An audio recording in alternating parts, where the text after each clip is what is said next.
दोस्तों नमस्कार, ये है मार्गदर्शन फॉर सिविल सर्विसेज। मैं अनुराग चौधरी। दोस्तों, नागरिक शास्त्र अथवा राजनीति विज्ञान के महत्वपूर्ण प्रश्नों के अध्यायवार संकलन में प्रस्तुत है राजनीतिक सिद्धांत खंड के अंतर्गत महत्वपूर्ण टॉपिक राज्य की परिभाषा एवं निर्माण तत्व से संबंधित महत्वपूर्ण प्रश्नों का व्याख्यात्मक हल, जो आपके आगामी परीक्षाओं के लिए बहुत ही उपयोगी है। तो आइए शुरू करते हैं। राजनीतिक सिद्धांत के अंतर्गत राज्य की परिभाषा एवं निर्माण तत्व से संबंधित महत्वपूर्ण प्रश्नों का व्याख्यात्मक हल। पहला प्रश्न है कि नागरिकता की अवधारणा में किसने गुलामों को बाहर रखा है। ऑप्शन है प्लेटो, अरस्तु, हाब्स या ऑस्टिन। तो सही उत्तर ऑप्शन बी हो जाएगा, अरस्तु ने। दोस्तों, अरस्तु ने अपने नागरिकता संबंधी अवधारणा में गुलामों या दासों को बाहर रखा है। अरस्तु इन्हें राज्य के नागरिक नहीं मानता है। अगला प्रश्न है किसे सभी सामाजिक संस्थाओं में सबसे शक्तिशाली माना जाता है। ऑप्शन है आपके राज्य, राष्ट्र, समाज या न्यायतंत्र। तो सही उत्तर राज्य को। दोस्तों, राष्ट्र, समाज और न्यायतंत्र जैसी सामाजिक संस्थाओं में से राज्य यानी स्टेट को सबसे शक्तिशाली माना जाता है। अन्य संस्थाओं का गठन स्वेच्छा से या राज्य के नियमों पर आधारित है, लेकिन राज्य की सदस्यता अनिवार्य होती है और उसके निर्णय बाध्यकारी होते हैं। अगला प्रश्न एक परिभाषा है कि राजनीति विज्ञान सामाजिक विज्ञान का वह अंग है जो राज्य के आधारभूत तत्वों और शासन के सिद्धांतों का विवेचन करता है। ये परिभाषा किसने दी है? तो आपको याद रखना चाहिए दोस्तों, ये परिभाषा पॉल जेनेट के द्वारा दी गई है। पॉल जेनेट फ्रांसीसी लेखक हैं। इनके अनुसार राजनीति विज्ञान सामाजिक विज्ञान का वह अंग है जो राज्य के आधारभूत तत्वों और शासन के सिद्धांतों का विवेचन करता है। अगला प्रश्न है निम्नलिखित को ग्रीक नगर राज्यों के नागरिक माना जाता है। मजिस्ट्रेट, गुलाम, स्वतंत्र व्यक्तियों के स्वामी या राजनैतिक विचारक। तो सही उत्तर हो जाएगा स्वतंत्र व्यक्तियों के स्वामी। दोस्तों, स्वतंत्र व्यक्तियों के स्वामी को ग्रीक नगर राज्य या सिटी स्टेट के नागरिक माना जाता है। अगला प्रश्न है यूनानी नगर राज्य का आधुनिक नाम क्या है। तो उत्तर है यूनानी नगर राज्य का आधुनिक नाम स्टेट यानी राज्य है।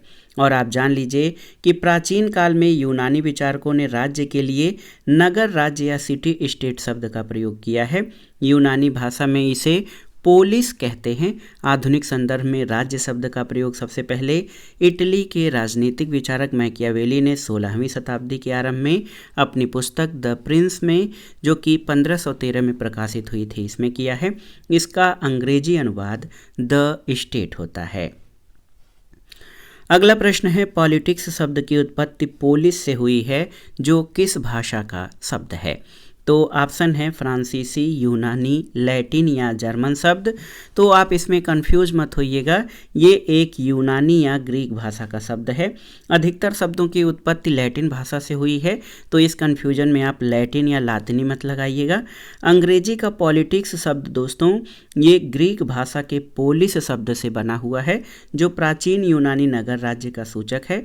और पॉलिटिक्स शब्द सबसे पहले अरस्तु द्वारा प्रयोग किया गया था। और पॉलिटिक्स दोस्तों ये अरस्तु की महत्वपूर्ण कृति भी है।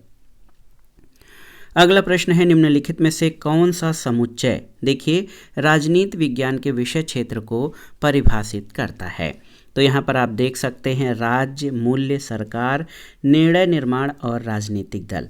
राजनीति विज्ञान का विषय क्षेत्र जो है ये राज्य, मूल्य, सरकार, निर्णय निर्माण, राजनीतिक दल, शक्ति, संघर्ष और सहमति का अध्ययन है। और आधुनिक सिद्धांत के अनुसार राजनीति विज्ञान संस्थाओं और राजनीति का अध्ययन है। अगला प्रश्न है निम्नलिखित में से कौन सा एक राजनीति विज्ञान के आधुनिक उपागम के अध्ययन का क्षेत्र है। ऑप्शन है लोक जीवन, राज्य, सरकार या विधि निर्माण। तो याद रखिएगा लोक जीवन। दोस्तों, आप जान लीजिए कि द्वितीय विश्व युद्ध के बाद राजनीति विज्ञान के क्षेत्र में नए दृष्टिकोण का उदय हुआ है। ये निश्चित रूप से अधिक व्यापक और यथार्थवादी है। ये दृष्टिकोण व्यवहारवादी दृष्टिकोण के नाम से प्रसिद्ध हुआ है और इसमें इस बात पर बल दिया जाता है कि वर्तमान समय में समस्त मानव जीवन एक इकाई के रूप में धारण कर लिया है और मानव जीवन के विविध पक्षों को एक दूसरे से अलग नहीं किया जा सकता। इसलिए राजनीति विज्ञान को ऐसा विषय नहीं समझा जाना चाहिए जो मनुष्य के केवल राजनीतिक क्रियाकलापों का अध्ययन करता है। यह कहना उचित होगा कि राजनीति विज्ञान मूलतः मनुष्य के राजनीतिक जीवन और अन्य क्रियाकलापों का और इसके संदर्भ में मानव जीवन के सामाजिक, आर्थिक, धार्मिक और अन्य पक्षों का अध्ययन करता है। अगला प्रश्न है, निम्नलिखित में से कौन सा आधुनिक राजनीति विज्ञान का लक्षण नहीं है? शक्ति का अध्ययन, अंतर अनुशासनात्मक अध्ययन, मूल्य प्रधान अध्ययन या मानवीय क्रियाओं का अध्ययन। तो सही उत्तर ऑप्शन सी, मूल्य प्रधान अध्ययन जो है ये आधुनिक राजनीति विज्ञान का लक्षण नहीं है। दोस्तों, मूल्य प्रधान अध्ययन परंपरागत राजनीति विज्ञान की विशेषता है और शक्ति का अध्ययन, अंतर अनुशासनात्मक या इंटरडिसिप्लिनरी और मानवीय क्रियाओं का अध्ययन ये सभी आधुनिक दृष्टिकोण में शामिल हैं। हालांकि बाद में मूल्यों को भी आधुनिक दृष्टिकोण में शामिल कर लिया गया है। अगला प्रश्न है, राजनीति विज्ञान इसकी एक शाखा है। भौतिक विज्ञान, प्रकृति विज्ञान, पूर्ण विज्ञान या समाज विज्ञान।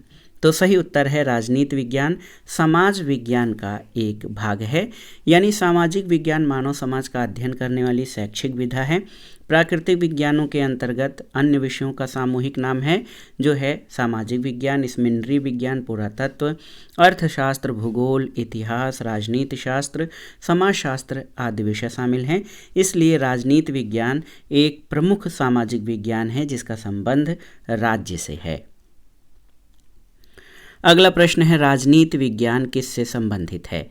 राजनीतिक सत्ता, आर्थिक सत्ता, सामाजिक सत्ता या सांस्कृतिक सत्ता। तो आप जान लीजिए कि राजनीति विज्ञान राजनीतिक सत्ता से संबंधित है। अगला प्रश्न है, नगर राज्य शब्दावली संबंधित है किससे? तो आप जानते हैं प्राचीन ग्रीक या यूनान से संबंधित है नगर राज्य या सिटी स्टेट। दोस्तों, आप जान लीजिए कि प्राचीन यूनान में राज्य के लिए नगर राज्य या पोलिस शब्द का प्रयोग किया जाता था और यूनानी भाषा में इसे पोलिस कहा जाता है जिसका अर्थ होता है सिटी स्टेट या नगर राज्य। अगला प्रश्न है, निम्नलिखित कथनों पर विचार कीजिए और नीचे दिए गए कूट से सही उत्तर का चयन करिए। यहाँ पर आप देख सकते हैं 4 कथन दिए गए हैं। राजनीति विज्ञान राजनीति का व्यवस्थात्मक अध्ययन है, बिल्कुल सही। ये सैद्धांतिक और शोधपरक है, सही है। यह पूर्णतः वैज्ञानिक और पूर्णतः नैतिकवादी है, तो ये सही नहीं है। और यदि इसे अच्छा राजनीति विज्ञान होना है तो इसे दर्शनात्मक और वैज्ञानिक होना है, बिल्कुल सही है। तो यहाँ पर देखिए 1, 2 और 4 कथन आपके सही हैं। ऑप्शन सी सही उत्तर हो जाएगा। दोस्तों, राजनीति विज्ञान को न तो पूर्णतः दार्शनिक कहा जा सकता है क्योंकि इसके अंतर्गत मानवीय व्यवहार का अध्ययन होता है जो कि विज्ञान के नियमों से परे है, और न ही पूर्णतः नैतिक कहा जा सकता है क्योंकि इसमें नैतिक अनैतिक सभी मूल्यों का अध्ययन होता है। अगला प्रश्न है, निम्नलिखित में से कौन सा कथन सही है? यहाँ पर 4 कथन आपके दिए गए हैं। ऑप्शन है, राजनीतिक विकास सर्वसत्तावादी व्यवस्था को जन्म देता है, ये सही नहीं है। राजनीतिक विकास लोकतंत्र का निर्माण करता है, सही है। राजनीतिक विकास कुलीन तंत्र का निर्माता है, पूरी तरह सही नहीं है। और राजनीतिक विकास अस्थायित्व उत्पन्न करता है, ये भी सही नहीं है। तो केवल और केवल ऑप्शन बी आपका सही है। राजनीतिक विकास या पॉलिटिकल डेवलपमेंट का तात्पर्य शासन प्रक्रियाओं में नागरिकों की भागीदारी या सहभागिता से है। ये भागीदारी शासन के लोकतांत्रिक स्वरूप में अधिक स्पष्ट होती है, इसलिए राजनीतिक विकास लोकतंत्र के निर्माण में महत्वपूर्ण भूमिका निभाता है। अगला प्रश्न है, निम्नलिखित में से कौन सा राजनीति शास्त्री राजनीतिक विकास की अवधारणा से संबंधित है? इल्चमैन, रुडोल्फ, लासवेल या गोल्डहैमर। तो सही उत्तर है इल्चमैन, ऑप्शन ए। दोस्तों, राजनीतिक विकास की अवधारणा से इल्चमैन संबंधित हैं। रुडोल्फ का संबंध प्रशासनिक चिंतन से है और लासवेल राजनीतिक शक्ति की संकल्पना से संबंधित हैं। गोल्डहैमर मुख्यतः अनुवादक के रूप में प्रसिद्ध हैं।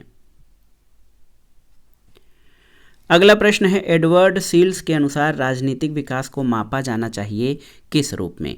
देश की राजनीतिक संस्थाओं से, देश के अंतर्राष्ट्रीय स्तर से, देश के आर्थिक विकास से या देश के आर्थिक और साथ में सामाजिक विकास से।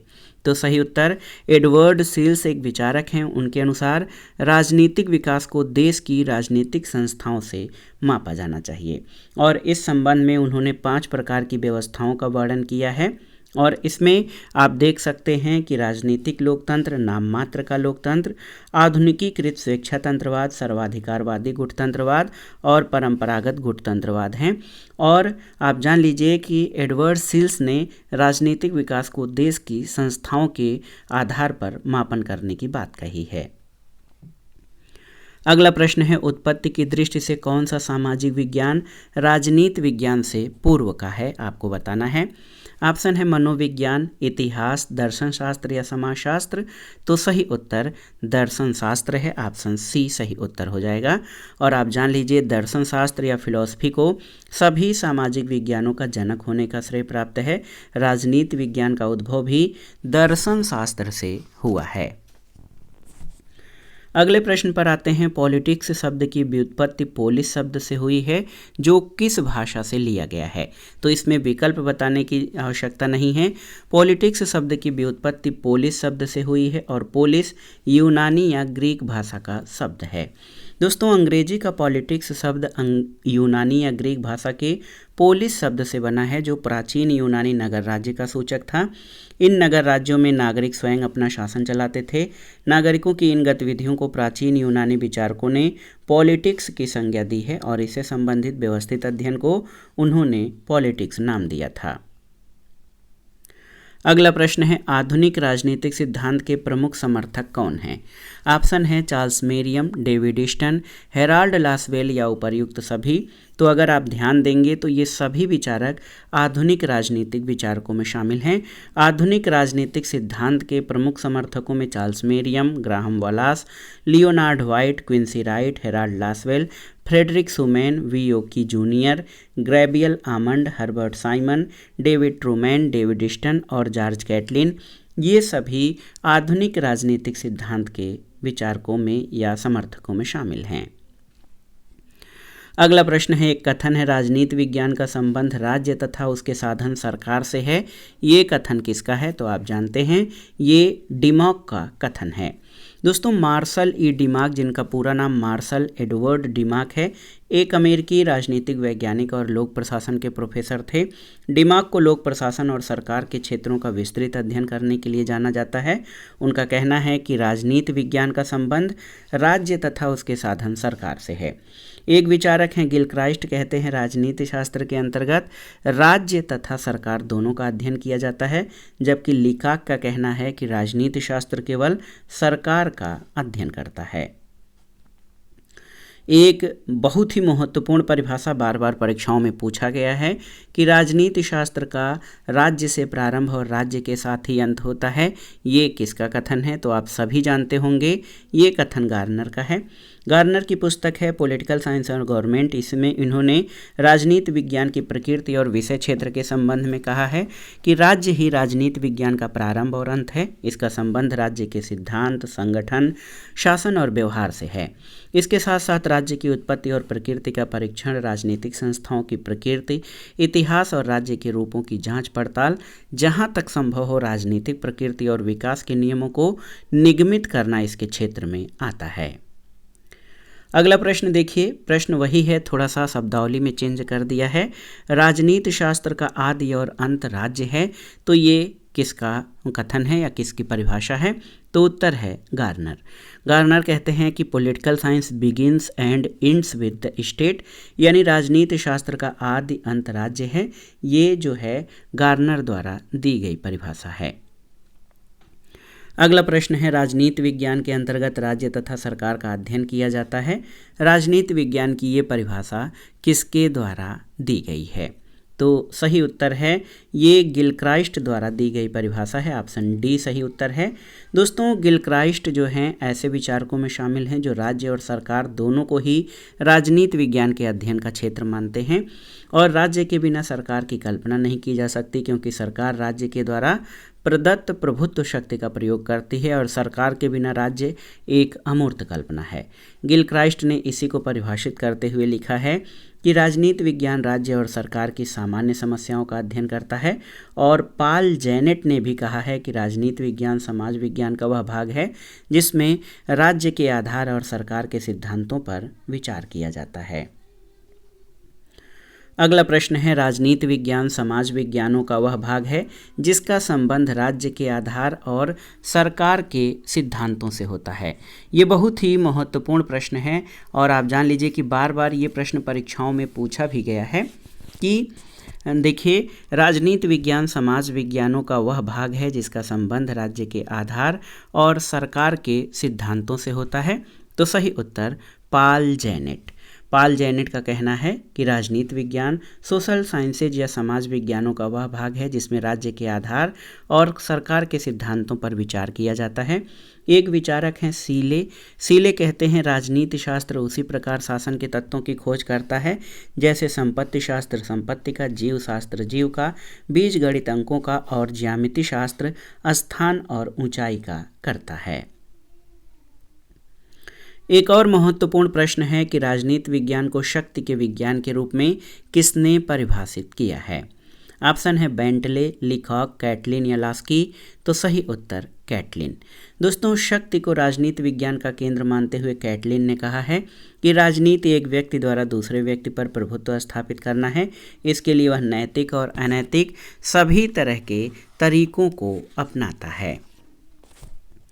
अगले प्रश्न पर आते हैं, नागरिक शास्त्र शब्द की उत्पत्ति सिविक और सिविटास शब्द से हुई है और ये किस भाषा का शब्द है। ऑप्शन है जर्मन, फ्रेंच, लैटिन या ग्रीक। तो सिविक और सिविटास की उत्पत्ति ग्रीक भाषा से नहीं हुई है, पोलिस या पॉलिटिक्स की उत्पत्ति हुई है।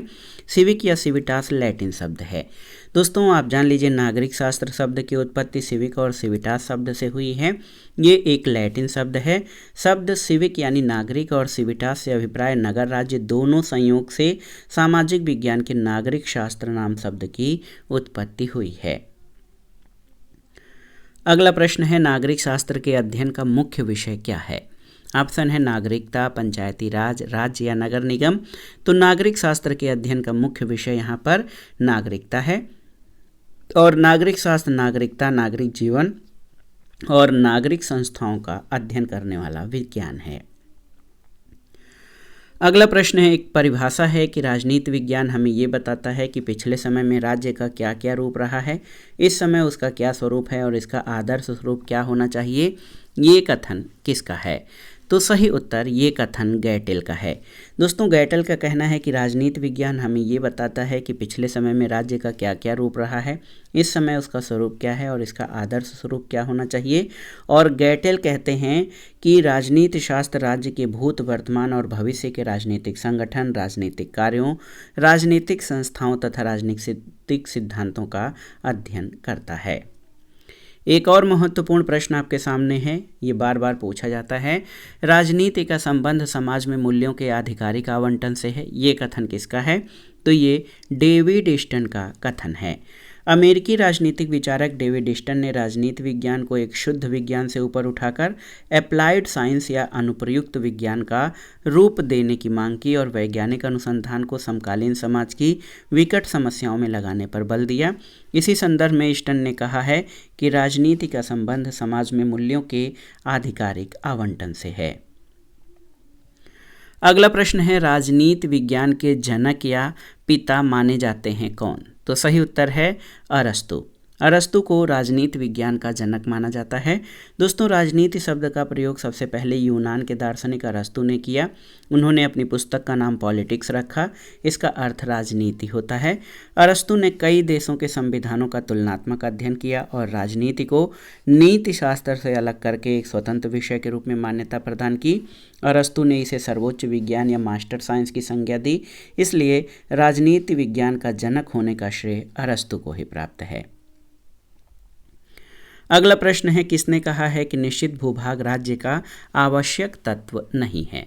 बेंथम, सीले, विलेन या लीकॉक। तो सही उत्तर सीले। दोस्तों, राजनीति वैज्ञानिक सीले के अनुसार निश्चित भूभाग या निश्चित प्रदेश राज्य का आवश्यक अंग नहीं है। इसी प्रकार का विचार लियोन डिग्विट और अंतर्राष्ट्रीय कानून के विद्वान हॉल के द्वारा व्यक्त किया गया है। इनके अनुसार क्षेत्र या निश्चित भूभाग राज्य का अनिवार्य तत्व नहीं है, लेकिन वर्तमान में राज्य के 4 आवश्यक तत्व माने जाते हैं: जनसंख्या, भूभाग, सरकार और संप्रभुता। अगला प्रश्न है, निम्न में से कौन सा विद्वान भूमि को राज्य का आवश्यक तत्व नहीं मानता है? तो ये डुगवी। दोस्तों, राज्य के 4 प्रमुख आवश्यक तत्व हैं: जनसंख्या, भूभाग, सरकार और संप्रभुता। लेकिन कुछ विद्वान जैसे सीले, डुगवी अथवा डिगविट इनको कहा जाता है, और हाल एक विचारक हैं, इन्होंने भूमि या निश्चित भूक्षेत्र को राज्य का आवश्यक तत्व नहीं माना है। अगला प्रश्न है, निम्नलिखित में से किसने भूमि को राज्य का आवश्यक तत्व नहीं माना है? तो यहाँ पर आप देख सकते हैं, सुकरात, प्लेटो, अरस्तु या विलोबी में से सही उत्तर विलोबी हो जाएगा। दोस्तों, विलोबी ने भूमि को राज्य का आवश्यक तत्व नहीं माना है। सुकरात, प्लेटो और अरस्तु ने राज्य के विभिन्न अंगों का विस्तार से वर्णन नहीं किया है। इसमें विलोबी हो जाएंगे जो भूमि को राज्य का आवश्यक तत्व नहीं मानते हैं। एक देखिए, बहुत ही महत्वपूर्ण कथन है कि व्यक्ति का समस्त महत्व और उसकी संपूर्ण आध्यात्मिक यथार्थता जो कुछ उसे उपलब्ध है इसलिए है कि वो राज्य का सदस्य है। ये कथन किसका है? हीगल, गार्नर, जोड या बोशांके? तो सही उत्तर हीगल हो जाएगा। दोस्तों, आप जान लीजिए, हीगल व्यक्ति और राज्य के संबंधों को लेकर उदारवादियों के विपरीत ये मानता है कि व्यक्ति अपने सत्य, अपने वास्तविक अस्तित्व और नैतिक पद की प्राप्ति राज्य का घटक होकर ही कर सकता है। अगले प्रश्न पर आते हैं, किसने कहा है कि राज्य पृथ्वी पर ईश्वर की गति है या राज्य पृथ्वी पर ईश्वर का अवतरण है? तो ये हीगल का कथन है। हीगल एक जर्मन दार्शनिक था। इसे आदर्शवाद का प्रमुख उन्नायक माना जाता है। आदर्शवाद या आइडियलिज्म के अनुसार इस जगत की समस्त वस्तुएं और सामाजिक संस्थाएं विचार तत्व यानी आइडिया की अभिव्यक्ति हैं। इसी संदर्भ में हीगल ने कहा है कि राज्य पृथ्वी पर ईश्वर की गति है या अवतरण है। इनके अनुसार राज्य आत्मा के उच्चतम विकास का प्रतीक है और ये ईश्वर की महायात्रा का अंतिम पड़ाव है। अगला प्रश्न है, राज्य पृथ्वी पर ईश्वर का पदक्षेप है, किसने कहा है? तो ये हीगल का कथन है। हीगल की पुस्तक है द फिलॉसफी ऑफ राइट। इसमें उन्होंने राज्य को मानवीय चेतना का विराट रूप माना है। हीगल के अनुसार राज्य चेतना की साकार प्रतिमा है, इसलिए राज्य का कानून वस्तुपरक चेतना का मूर्त रूप है। इसलिए जो कोई कानून का पालन नहीं करता वो स्वतंत्र है। इसी प्रकार हीगल ने निरंकुश राज्य का समर्थन करते हुए व्यक्ति को विरोध का अधिकार नहीं दिया। मुसोलिनी हीगल के इसी विचार से प्रभावित था, इसलिए हीगल को फासीवाद का आध्यात्मिक जनक कहा जाता है। अगला प्रश्न है, किस विद्वान ने समाज को ईंट तथा राज्य को सीमेंट कहा है? ऑप्शन है आशीर्वादम, गिलक्राइस्ट, गैटल या गार्नर ने। तो सही उत्तर आपका हो जाएगा आशीर्वादम। दोस्तों, एडी आशीर्वादम ने समाज को ईंट और राज्य को सीमेंट कहा है। डॉक्टर आशीर्वादम ने अपनी पुस्तक राजनीति विज्ञान में राज्य का स्वरूप अध्याय में राज्य और समाज के मध्य संबंधों पर विस्तृत चर्चा किया है। इसमें टिप्पणी करते हुए उन्होंने लिखा है कि ईंटों की दीवार में ईंटें यदि समाज है तो उनके बीच लगी सीमेंट राज्य, जो ईंटों को अपनी जगह पर बनाए रखती है ताकि दीवार ज्यों की त्यों कायम रहे। इस प्रकार राज्य और समाज के संबंधों पर बारकर ने लिखा है कि समाज राज्य द्वारा कायम रखा जाता है और यदि समाज इस प्रकार कायम न रखा जाए तो इसका अस्तित्व नहीं रहेगा। अगला प्रश्न है, औचित्यपूर्ण शक्ति है क्या? ऑप्शन है प्रभाव, ज्ञान, धन या सत्ता। तो सही उत्तर सत्ता। दोस्तों, सत्ता को औचित्यपूर्ण शक्ति कहा जाता है। सत्ता के निर्णयों का लोग स्वभावतः पालन करते हैं क्योंकि इसका आधार वैधता या लिजिटमेसी होती है। सत्ता किसी ऐसे शक्ति अथवा व्यक्ति की हो सकती है जिसमें बुद्धिमत्ता, योग्यता और विवेकशीलता के गुण हो। अगला प्रश्न है, मैकियावेली के अनुसार क्या सही है? तो दोस्तों, मैकियावेली ने मानव स्वभाव का वर्णन करते हुए लिखा है कि व्यक्ति प्राकृतिक रूप से स्वार्थी, दुष्चरित्र और अवसरवादी होते हैं। ऑप्शन ए आपका सही उत्तर है। हाब्स की तरह मैकियावेली ने अपनी प्रसिद्ध कृति द प्रिंस में मनुष्य के बुरे स्वभाव का चित्रण किया है। मैकियावेली की ये धारणा इस तथ्य पर आधारित है कि मनुष्य स्वार्थी, दुष्चरित्र और अवसरवादी होते हैं। यदि वह अच्छे बनते हैं तो इसका प्रमुख कारण भय है। द प्रिंस में मैकियावेली लिखता है कि लोग न केवल डरपोक और अज्ञानी होते हैं बल्कि स्वभाव से ही दुराचारी और दुष्चरित्र होते हैं। आवश्यकता पड़ने पर ही सच्चरित्र दिखाई देते हैं। लोग अपनी वासनाओं के दास और प्रथम श्रेणी के स्वार्थी होते हैं। अगला प्रश्न है, निम्न में से कौन एक अरस्तु के विचार ने मैकियावेली को प्रभावित किया है? ऑप्शन है नैतिकता और राजनीति का पृथक्करण, राज्य मनुष्य समुदाय का उच्च संगठन है, ऐतिहासिक विधि या सभी। तो सही उत्तर ऑप्शन डी सभी हो जाएगा। दोस्तों, अरस्तु और मैकियावेली दोनों ही अनुभववादी, तुलनात्मक और यथार्थवादी चिंतक माने जाते हैं। नैतिकता और राजनीति का पृथक्करण करके अरस्तु राजनीति विज्ञान के जन्मदाता हो गए और मैकियावेली अपने युग के शिशु से सुशोभित हुए। अरस्तु की तरह मैकियावेली ने राज्य को सर्वोच्च संस्था माना है और ऐतिहासिक विधि का उपयोग करते हुए मैकियावेली ने मनुष्य के मनोविज्ञान का परीक्षण करके राज्य को शक्तिशाली बनाने का प्रयास किया है। अगला प्रश्न है, शक्ति की अवधारणा सबसे पहले किसने दी है? मैकियावेली, कार्ल मार्क्स, लासवेल या बेकर? तो सही उत्तर मैकियावेली ने। दोस्तों, आधुनिक युग में शक्ति की अवधारणा का प्रतिपादन सबसे पहले मैकियावेली ने किया। मैकियावेली ने राज्य के अस्तित्व के लिए शक्ति को मूल आधार माना। मैकियावेली ने राजनीति को शक्ति और नियंत्रण का विषय मानते हुए इसे शक्ति के उपार्जन, परिरक्षण और प्रसार की कला के रूप में स्थापित किया है। मैकियावेली के अनुसार प्रेम और भय, ये दो शक्तियां मनुष्यों को वश में कर सकती हैं, किंतु राजा के लिए भय का सहारा लेना अधिक श्रेष्ठ है। शक्ति भय की जननी है और भय प्रेम की अपेक्षा अधिक अनुशासन रखने में समर्थ है। अगला प्रश्न है, किसने कहा है शक्ति एक विशेष प्रकार का प्रभाव है जिसके न पालन करने पर घोर हानियां उठानी पड़ती हैं? ऑप्शन है लासवेल, मैक्स वेबर, हार्टमान या रॉबर्ट डहल? तो सही उत्तर रॉबर्ट डहल। दोस्तों, रॉबर्ट डहल का कहना है कि शक्ति प्रभाव का ही एक रूप है जिसका पालन करने पर लाभ और न पालन करने पर हानि उठानी पड़ती है। अगला प्रश्न है, राज्य शब्द का पहली बार प्रयोग किसने किया है? तो सही उत्तर आधुनिक युग में, आधुनिक संदर्भ में राज्य शब्द का प्रयोग सबसे पहले मैकियावेली ने अपनी पुस्तक द प्रिंस में किया है और इससे पूर्व यूनानी दार्शनिक अरस्तु ने राज्य के अर्थ को व्यक्त करने के लिए नगर, राज्य या सिटी स्टेट शब्द का प्रयोग किया था और राज्य या स्टेट शब्द की व्युत्पत्ति जो है स्टेटो शब्द से हुई है। अगला प्रश्न है, निम्नलिखित में से कौन सी एक पुस्तक मैकियावेली के विचार को पूर्ण स्पष्ट करती है? ऑप्शन है Art of War, the Discourses on Livy, the Prince या सभी? तो सही उत्तर है सभी। दोस्तों, मैकियावेली के पूर्ण विचार किसी एक ग्रंथ में नहीं बल्कि उसके द्वारा लिखित कई रचनाओं में संकलित हैं।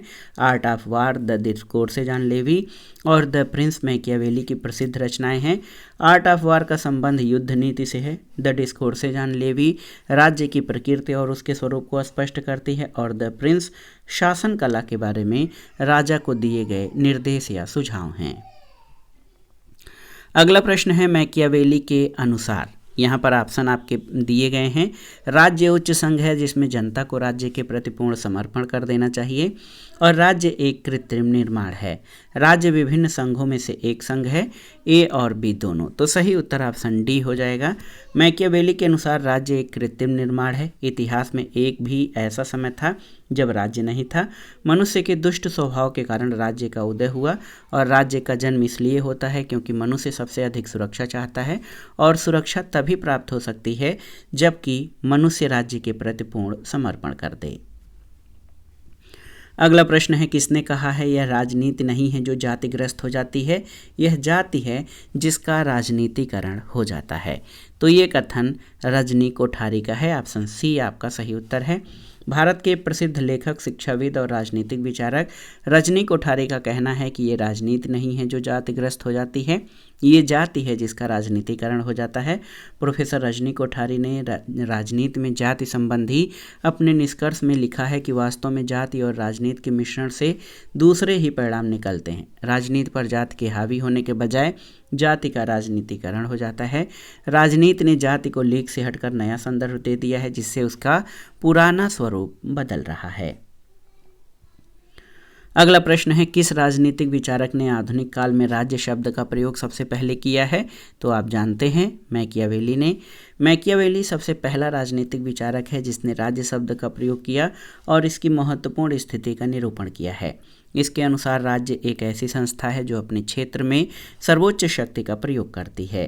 दोस्तों, आप जान लीजिए कि मैकियावेली ने इस बात पर सबसे अधिक जोर दिया है कि मानव जीवन की पूर्णता के लिए एक सुदृढ़ और संगठित राज्य की परम आवश्यकता है। सेबाइन के अनुसार राज्य एक सर्वोच्च राजनीतिक संस्था के रूप में मैकियावेली की लेखनी से ही पहली बार अभिव्यक्त हुआ और तब से उसे संप्रभु कहा जाने लगा और बाद में यहीं से संप्रभुता का सिद्धांत प्रतिपादित किया गया, जो कि राज्य का महत्वपूर्ण आवश्यक तत्व है। अगला प्रश्न है, अरस्तु की उपेक्षा करने वाला पहला आधुनिक राजनीतिक विचारक कौन है? आपको बताना है, हाब्स, लॉक, रूसो या मैकियावेली? तो सही उत्तर हाब्स हो जाएगा। थॉमस हाब्स अंग्रेज दार्शनिक थे। लेवायथन 1651 ईस्वी में उनके द्वारा लिखी गई प्रसिद्ध पुस्तक है। प्लेटो और अरस्तु के परिवार संबंधी दृष्टिकोणों और विचार, विशेष रूप से अरस्तु के परिवार संबंधी विचारों पर असहमति रखने वाले थॉमस हाब्स पहले आधुनिक विचारक थे। अगला प्रश्न है, मैकियावेली समर्थक था किसका? अभिजात वर्ग, राजतंत्र, लोकतंत्र या इनमें से कोई नहीं? तो सही उत्तर है इनमें से कोई नहीं। मैकियावेली की मान्यता थी कि कोई भी एक प्रकार का शासन समस्त परिस्थितियों के लिए श्रेष्ठ नहीं हो सकता है। कुछ स्थितियों में राजतंत्र और कुछ स्थितियों में गणतंत्र सबसे अच्छा होगा। राजतंत्र का निरूपण उसने प्रिंस में और गणतंत्र का डिस्कोर्सेज में किया है। अभिजात तंत्र को वो बिल्कुल महत्व नहीं देता है। अगला प्रश्न है, राजा को शेर की तरह साहसी और लोमड़ी की तरह चालाक होना चाहिए, ये किसने कहा है? आपको बताना है। बहुत ही महत्वपूर्ण प्रश्न है दोस्तों। सही उत्तर है, ये कथन मैकियावेली का है। ऑप्शन ए आपका सही उत्तर है। मैकियावेली ने द प्रिंस में राजा को यथार्थवादी सलाह देते हुए कहा है कि राजा को भेड़ियों को डराने के लिए शेर की तरह साहसी होना चाहिए और शत्रु के बारे में जानकारी प्राप्त करने के लिए लोमड़ी की तरह चालाक होना चाहिए। मैकियावेली ने राजा को सद्गुणी, धर्मपरायण और उदार दिखना चाहिए, लेकिन आवश्यकता पड़ने पर उसे छल, धोखा और बल प्रयोग से पीछे नहीं हटना चाहिए, इस तरह का सलाह दिया है। अगला प्रश्न है, किसका विश्वास था कि व्यक्ति अपने पिता की मृत्यु को भूल सकता है लेकिन उसकी संपत्ति हानि को नहीं भूल सकता? तो ये मैकियावेली का विचार है। मैकियावेली संपत्ति के प्राधिकार को इतना महत्वपूर्ण मानता था कि शक्तिशाली राजा को भी लोगों की संपत्ति लेने या छीनने से मना कर दिया था। उसका मानना था संपत्ति का अधिग्रहण कालांतर में विरोध का कारण बन जाता है। इसी संदर्भ में मैकियावेली ने कहा है कि व्यक्ति अपने पिता की मृत्यु को भूल सकता है किंतु उसकी संपत्ति हानि को नहीं भूल सकता है। अगला प्रश्न है, किसने राज्य का इस प्रकार वर्णन किया है कि ये संपूर्ण विज्ञान में साझेदारी है, संपूर्ण कला में साझेदारी है, प्रत्येक सद्गुण और सभी पूर्णता में साझेदारी है? तो सही उत्तर ये एडमंड बर्क का कथन है।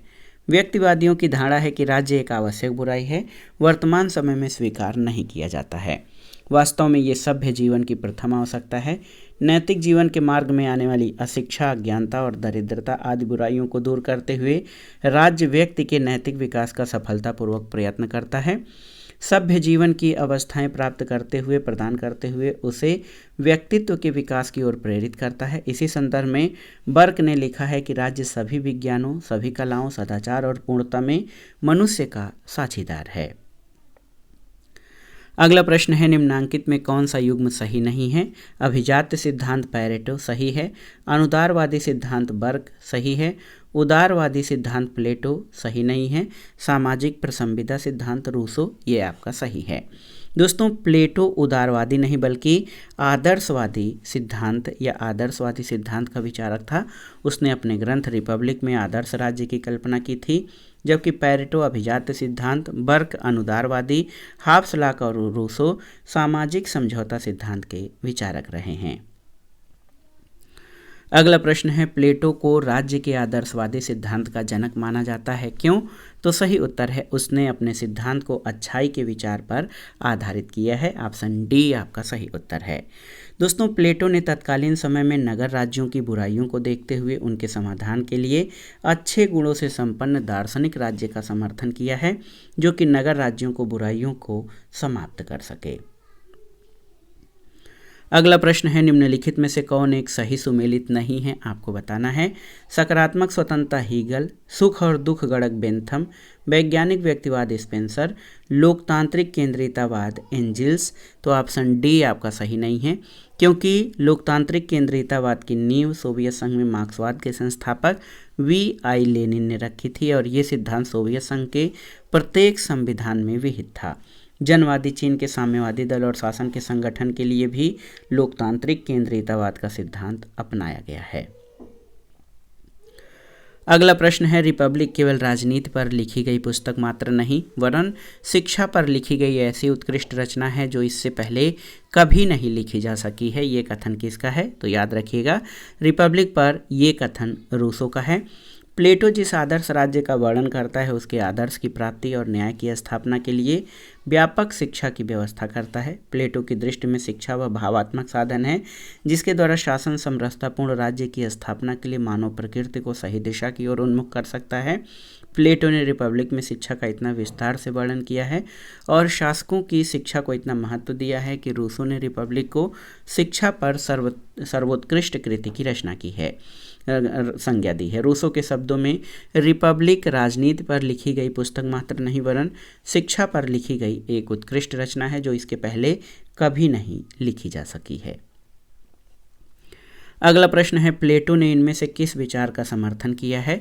दोस्तों देखिए, ऑप्शन है आपके साम्राज्यवाद का, नगर राज्यों के विनाश का, अभिभावक वर्ग द्वारा उत्पादक वर्ग की महिलाओं के शोषण का, पत्नियों और संपत्ति के साम्यवाद का।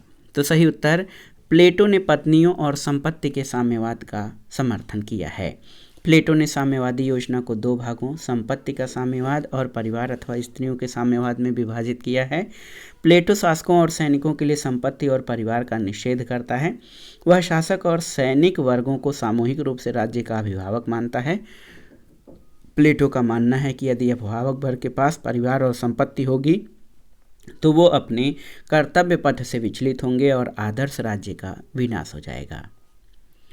अगला प्रश्न है, प्लेटो के आदर्श राज्य की विशेषता कौन सी नहीं है? देखिए, दार्शनिक का शासन ये है, अभिभावक वर्ग के लिए संपत्ति और परिवार का साम्यवाद ये भी है, नर नारी के समान अधिकार सही है, पुरुष प्रधान परिवार। तो पुरुष प्रधान परिवार की वकालत प्लेटो नहीं करता है। प्लेटो अपने आदर्श राज्य में पुरुष और स्त्री को समान भूमिका और अधिकार देता है। पुरुष प्रधानता को उसने अस्वीकार किया है। घर की पहरेदारी में कुत्ते और कुतिया का उदाहरण देकर प्लेटो ने कहा है, कुतिया कम शक्तिशाली कुत्ता से और कुत्ता अधिक शक्तिशाली कुतिया से है, इसलिए दोनों को अपने कर्तव्यों का निर्वहन भली प्रकार से करते हैं। उसी प्रकार स्त्री और पुरुष भी संरक्षक की भूमिका समान रूप से निभा सकते हैं। अगला प्रश्न है, प्लेटो के राजनीतिक चिंतन में बीज निहित हैं किसके? उपयोगितावाद के, समाजवाद के, फांसीवाद या उक्त सभी के? तो सही उत्तर उक्त सभी के। दोस्तों, प्लेटो के ग्रंथ रिपब्लिक में उपयोगितावाद, समाजवाद, फांसीवाद इन सभी धारणाओं का समावेश है और एक आदर्श राज्य की स्थापना के लिए दार्शनिक राजा की आवश्यकता उसके उपयोगितावाद को पुष्ट करता है। संपत्ति और पत्नियों की साम्यवादी व्यवस्था और दार्शनिक राजा का निरंकुश होना ये समाजवाद और फांसीवाद के समर्थक हैं। अगला प्रश्न है कि राज्य ओक या चट्टान से उत्पन्न नहीं होता वरन उसमें निवास करने वाले व्यक्तियों के चरित्र से उत्पन्न होता है। ये किसका कथन है? तो ये प्लेटो का कथन है। न्याय का सिद्धांत प्लेटो के चिंतन का महत्वपूर्ण अंग है। बार्कर कहता है कि न्याय प्लेटो के विचारों का मूल आधार है। रिपब्लिक में राज्य के सिद्धांत की पराकाष्ठा न्याय संबंधी सिद्धांत में है और न्याय वह सूत्र है जो समाज को बांधे रखता है। प्लेटो के अनुसार राज्य ओक या चट्टान से उत्पन्न नहीं होता बल्कि उसमें निवास करने वाले व्यक्तियों के चरित्र से उत्पन्न होता है। अगला प्रश्न है, किसने प्लेटो को मुक्त समाज का शत्रु घोषित किया है? तो सही उत्तर कार्ल पापर ने। ऑप्शन डी यहाँ पर आप देख लीजिए। The open society and it's enemies में कार्ल पापर ने प्लेटो को मुक्त समाज का शत्रु घोषित किया है। उसके अनुसार प्लेटो का दर्शन सत्तावादी और सर्वाधिकारवादी है क्योंकि उसने संरक्षक वर्ग के शासन को मिथकों के आधार पर सुरक्षित रखने का सुझाव दिया है। विशिष्ट वर्ग को पूर्ण सत्ता प्रदान करके सामाजिक परिवर्तन को रोकने की कोशिश वो करता है। अगला प्रश्न है, जब तक दार्शनिक राजा नहीं होंगे या विश्व के राजा दर्शन की भावना से प्रेरित नहीं होंगे तब तक राज्यों को उनकी बुराइयों से कभी मुक्त नहीं प्राप्त होगी। ये कथन किसका है? तो ये कथन प्लेटो का है। और प्लेटो के अनुसार न्याय की प्राप्ति के लिए ये बहुत जरूरी है कि राज्य का शासन व्यवस्था विवेकशील, निस्वार्थी और कर्तव्यपरायण व्यक्तियों के हाथों में हो। इन गुणों से युक्त व्यक्ति समूह के ही प्लेटो दार्शनिक शासक की संज्ञा देता है।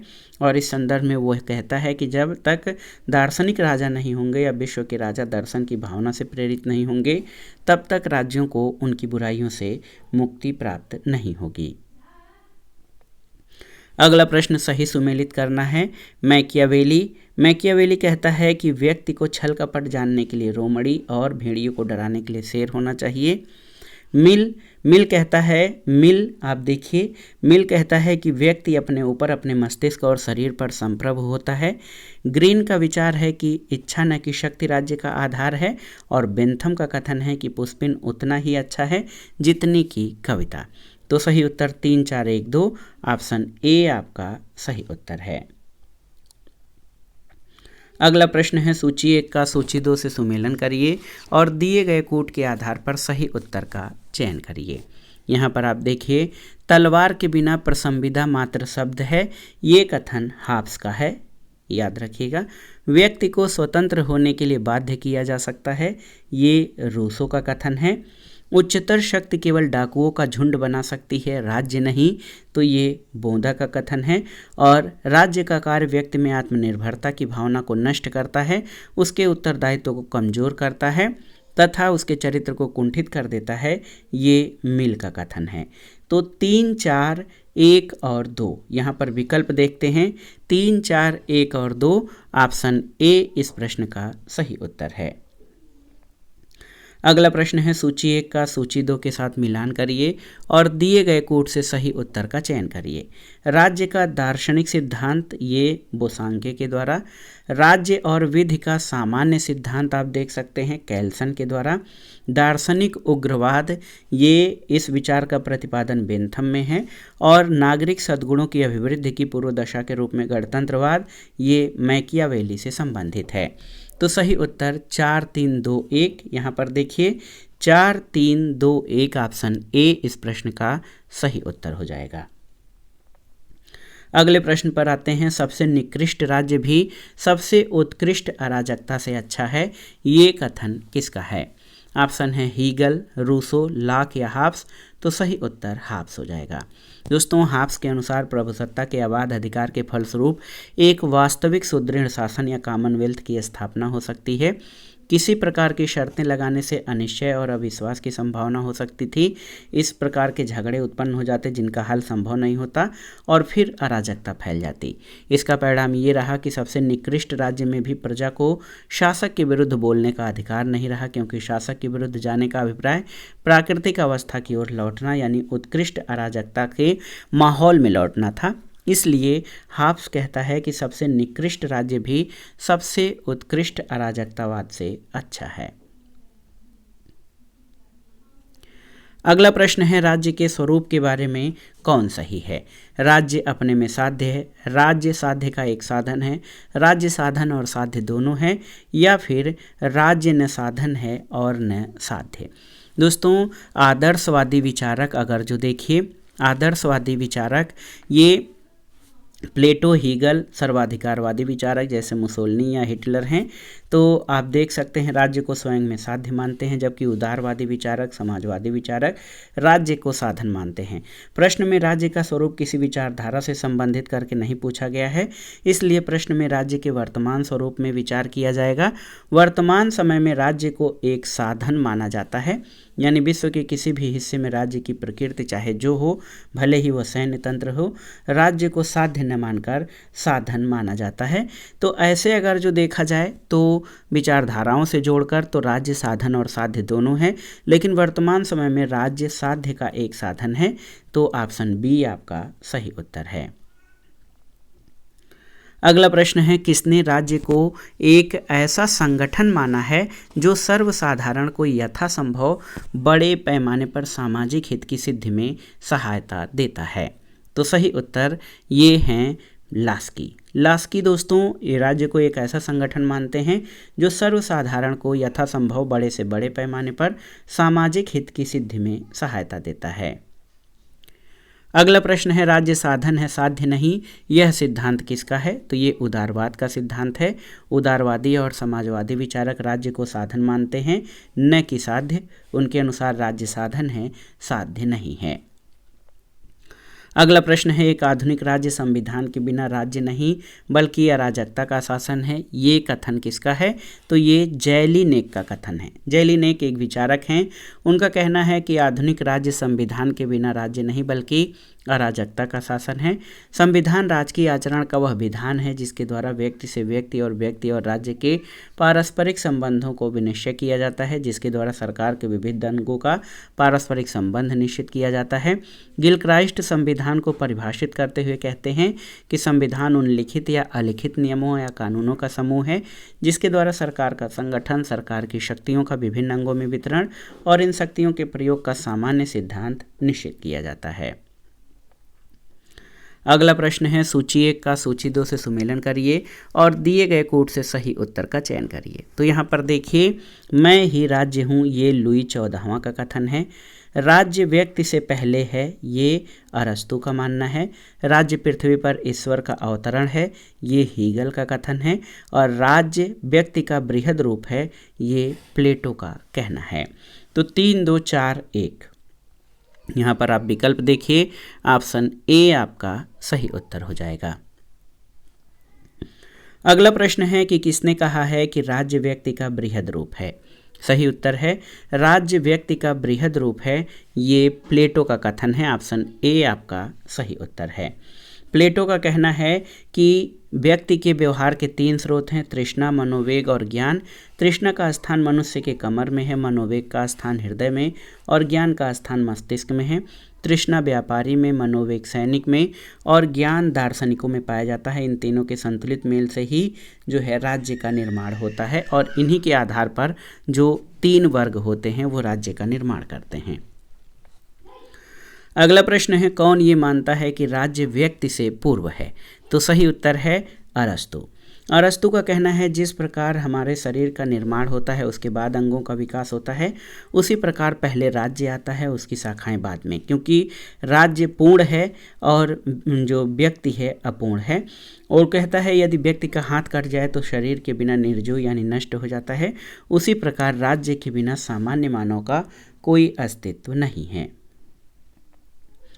अगला प्रश्न है, सरकारों का सुव्यवस्थित वर्गीकरण सबसे पहले किसने प्रतिपादित किया है? आपको बताना है। बहुत ही महत्वपूर्ण प्रश्न है। तो अरस्तु ने सबसे पहले सरकारों का वर्गीकरण शासकों की संख्या और शासन के उद्देश्य के आधार पर की है। एक व्यक्ति का शासन जब सामान्य रूप में होता है तो वो राजतंत्र, लेकिन उसका विकृत रूप आततायी तंत्र होता है। कुछ व्यक्तियों का शासन सामान्य रूप में कुलीन तंत्र और विकृत रूप में वर्ग तंत्र होता है और बहुत से व्यक्तियों का शासन सामान्य रूप में मध्य वर्ग तंत्र और विकृत रूप जनतंत्र होता है। जनतंत्र जिसे आज हम सबसे अच्छी व्यवस्था मानते हैं, अरस्तु के समय में जनतंत्र शासन का विकृत रूप था। अगला प्रश्न है कि इसको अरस्तु ने सरकार के विकृत रूप के संदर्भ में वर्गीकृत किया है। तो यहाँ पर देखिए, लोकतंत्र, कुलीन तंत्र और निरंकुश तंत्र। तो सही उत्तर है दोस्तों, आप जान लीजिए कि राजतंत्र, कुलीन तंत्र और मध्य तंत्र को ये जो है सामान्य रूप में अरस्तु ने, और आततायी तंत्र, वर्ग तंत्र और जनतंत्र को उसने जो है विकृत रूप में, सरकार के विकृत रूप में वर्गीकरण किया है। तो अगर वो कहता है कि यदि शासन का उद्देश्य लोक कल्याण है तो वो अच्छा है, यदि स्वार्थ पर आधारित है तो विकृत रूप है। तो इस तरह से लोकतंत्र, कुलीन तंत्र और निरंकुश तंत्र को अरस्तु ने सरकार का विकृत रूप माना है। ऑप्शन डी आपका सही उत्तर हो जाएगा। अगला प्रश्न है, अरस्तु ने राज्यों और संविधानों का वर्गीकरण किस प्रकार किया है? आपको बताना है। तो सही उत्तर, शासकों की संख्या और शासन की गुणवत्ता के आधार पर अरस्तु ने संविधानों का वर्गीकरण किया है। दोस्तों, अरस्तु का कहना है कि शासन की गुणवत्ता या राज्य का उद्देश्य सार्वजनिक हित के आधार पर होना चाहिए। अरस्तु ने प्लेटो द्वारा स्टेट्समैन में किए गए राज्यों के वर्गीकरण को ही अपना आधार बनाया है। अगला प्रश्न है, अरस्तु के अनुसार राज्य का अस्तित्व। तो सही उत्तर है विकास का परिणाम है। अरस्तु राज्य का अस्तित्व विकास का परिणाम मानते हैं। अरस्तु के अनुसार राज्य का निर्माण व्यक्ति या व्यक्ति समूह ने सोच समझकर नहीं बल्कि राज्य का स्वाभाविक विकास हुआ है। ये एक स्वाभाविक और प्राकृतिक संस्था है जिसका जन्म विकास के कारण हुआ है। इसके उद्देश्य और कार्य नैतिक हैं और ये सभी संस्थाओं में श्रेष्ठ है। दोस्तों, अरस्तु ने अपने ग्रंथ पॉलिटिक्स में आदर्श राज्य की स्थापना और यथार्थ का विश्लेषण एक साथ करके नवीन राजनीति विज्ञान को जन्म दिया है। और पॉलिटिक्स और द कॉन्स्टिट्यूशन अरस्तु के द्वारा 2 लिखे गए राजनीति विषय के महत्वपूर्ण ग्रंथ हैं। अगला प्रश्न है, आदमी एक सामाजिक प्राणी है, ये कथन किसका है? तो ये कथन अरस्तु या अरिस्टोटिल का है कि व्यक्ति एक सामाजिक प्राणी है। अगला प्रश्न है, मैं ही राज्य हूँ, आई एम द स्टेट, ये घोषणा किसने की? तो फ्रांस के लुई 14वें ने ये घोषणा की थी कि मैं ही राज्य हूँ। अगला प्रश्न है, राज्य के आवश्यक तत्व हैं कितने? तो आप जानते हैं राज्य के 4 आवश्यक तत्व हैं, जनसंख्या, भूभाग, सरकार और संप्रभुता। अगला प्रश्न है, राज्य का कार्य अच्छे जीवन की बाधाओं के मार्ग में बाधा पहुंचाना है, ये कथन किसका है? तो सही उत्तर ये ग्रीन का कथन है। ग्रीन एक आदर्शवादी विचारक हैं। उनकी पुस्तक lectures on the principle of political obligation, ये उनके भाषणों का संकलन है जो राजनीतिक विचारधारा का अमूल्य साहित्य है। ग्रीन के अनुसार राज्य का कार्य अच्छे जीवन की बाधाओं के मार्ग में बाधा पहुंचाना है और इसका अर्थ है कि राज्य का उद्देश्य जीवन स्तर को बेहतर स्तर प्रदान करना है और राज्य का अपने आप में अंत नहीं है। इस प्रकार का कथन बोसांके का भी है। अगला प्रश्न है, शक्ति नहीं बल्कि सदिच्छा राज्य का आधार है, ये वाक्य किस विचार का प्रतिनिधित्व करता है? तो उत्तर है ये आदर्शवादी विचार का प्रतिनिधित्व करता है। दोस्तों, राज्य किसी ऐसी संस्था में निहित नहीं होता जो एक बार और हमेशा के लिए बनी हो। ये उस सामान्य इच्छा को व्यक्त करता है जो एक सामान्य भले के लिए कार्यशील होती है। टी.एच. ग्रीन एक ब्रिटिश दार्शनिक और विचारक थे। उनका ऐसा ही मत था। उन्हें इंग्लैंड में आदर्शवादी विचारधारा का समर्थक माना जाता है। टी.एच. ग्रीन ने कहा था कि शक्ति नहीं बल्कि सदिच्छा राज्य का आधार है। अगला प्रश्न है, राजनीतिक कृतज्ञता का सिद्धांत किसने प्रतिपादित किया है? पॉलिटिकल ऑब्लिगेशन, ये सिद्धांत टी.एच. ग्रीन ने प्रतिपादित किया है। ऑप्शन डी आपका सही उत्तर है। टी.एच. ग्रीन ने अपनी विख्यात कृति lectures on the principle of political obligation में राजनीतिक कृतज्ञता का सिद्धांत प्रतिपादित किया है। ग्रीन का इस संबंध में कहना है कि राज्य ऐसी संस्था है जिसका ध्येय सामान्य हित को बढ़ावा देना है और सामान्य हित का विचार ही राजनीतिक कृतज्ञता का आधार है। अगला प्रश्न है, संकल्प न की शक्ति राज्य का आधार है, ये कथन किसका है? आपको बताना है। तो ये कथन ग्रीन का है। ग्रीन कहते हैं कि राज्य शक्ति नहीं वरन मानवीय इच्छा पर आधारित होता है। व्यक्ति राज्य की आज्ञाओं का पालन स्वयं या भय के कारण नहीं बल्कि अपनी स्वाभाविक प्रवृत्ति के कारण करते हैं। अगला प्रश्न है, आदर्शवाद है राज्य का समर्थक, राज्य के विरुद्ध, राज्य और व्यक्ति का समर्थक या व्यक्ति का समर्थक? तो सही उत्तर आदर्शवाद राज्य का समर्थक है। आदर्शवादी विचारक राज्य के समर्थक हैं। आदर्शवाद राज्य को नैतिक संस्था मानते हुए व्यक्ति के पूर्ण विकास के लिए आवश्यक मानता है। कांट, हीगल, ग्रीन, ब्रैडले, बोसांके आदि विचारकों द्वारा प्रमुख रूप से इसका समर्थन किया गया है, लेकिन इस सिद्धांत का चरमोत्कर्ष हमें हीगल की विचारधारा में मिलता है। अगला प्रश्न है, बार बार परीक्षाओं में पूछा जाता है कि जब मैं राजनीति विज्ञान शीर्षक के अंतर्गत परीक्षा प्रश्नों को देखता हूं तो मुझे प्रश्नों के प्रति नहीं बल्कि शीर्षक के प्रति खेद होता है। ये परिभाषा किसकी है? तो ये परिभाषा दोस्तों मेटलैंड द्वारा दी गई है। राजनीति शास्त्र की प्रकृति को लेकर विभिन्न राजनीतिक विचारकों में मतभेद है। अरस्तु ने राजनीतिक शास्त्र को सर्वोच्च विज्ञान माना है। बोदा, हाब्स, मॉन्टेस्क्यू, ब्राइस, लास्की आदि ने भी इसका समर्थन किया है, लेकिन कुछ विचारक जैसे मेटलैंड, बकल, काम्टे, बर्क आदि राजनीति शास्त्र को विज्ञान मानने को तैयार नहीं हैं। मेटलैंड ने इसी संदर्भ में कहा है कि जब मैं राजनीति विज्ञान शीर्षक के अंतर्गत परीक्षा प्रश्नों को देखता हूं तो मुझे प्रश्नों के लिए नहीं बल्कि शीर्षक के प्रति खेद होता है। और एक विचारक हैं बकल, उन्होंने कहा है कि राजनीति का विज्ञान होना तो दूर वह कलाओं में भी सबसे पिछड़ी हुई है। और बर्क का कहना है कि जिस प्रकार हम सौंदर्य शास्त्र को विज्ञान की संज्ञा नहीं दे सकते, उसी प्रकार राजनीति शास्त्र को विज्ञान नहीं कहा जा सकता। अगला प्रश्न है वह कथन जो कहता है राज्य एक नैतिक संस्था है जो मनुष्य के पूर्ण नैतिक विकास के लिए अनिवार्य है, यह इनका आरोपण है। तो किसका सही उत्तर आदर्शवादी। दोस्तों आदर्शवादी विचारधारा में राज्य को सर्वोच्च नैतिक संस्था माना जाता है, इसके ऊपर कोई अंकुश नहीं है। हीगल इसे पृथ्वी पर ईश्वर की यात्रा कहकर संबोधित करता है। प्राचीन भारत में भी राज्य को एक दैविक संस्था के रूप में स्वीकार किया गया है, उसके ऊपर केवल धर्म का बंधन है। इसलिए आदर्शवाद के अनुसार राज्य के बिना व्यक्ति का कोई अस्तित्व नहीं है और उसका नैतिक विकास राज्य में ही संभव है। अगला प्रश्न है किस तत्व को प्लेटो ने अधिक महत्व नहीं दिया है, आपको बताना है। उद्यमिता, क्षुधा या उत्पादन, शौर्य या विवेक को। तो सही उत्तर उद्यमिता को। प्लेटो ने उद्यमिता को अधिक महत्व नहीं दिया है। प्लेटो के अनुसार राज्य व्यक्ति का बृहद रूप है, इसलिए राज्य की प्रकृति को समझने के लिए मनुष्य की प्रकृति को समझना जरूरी है। और प्लेटो के अनुसार मनुष्य के व्यवहार के 3 स्रोत हैं, इच्छा, भावना और ज्ञान। प्लेटो के अनुसार ये सभी गुण मनुष्यों में सभी मनुष्यों में पाए जाते हैं।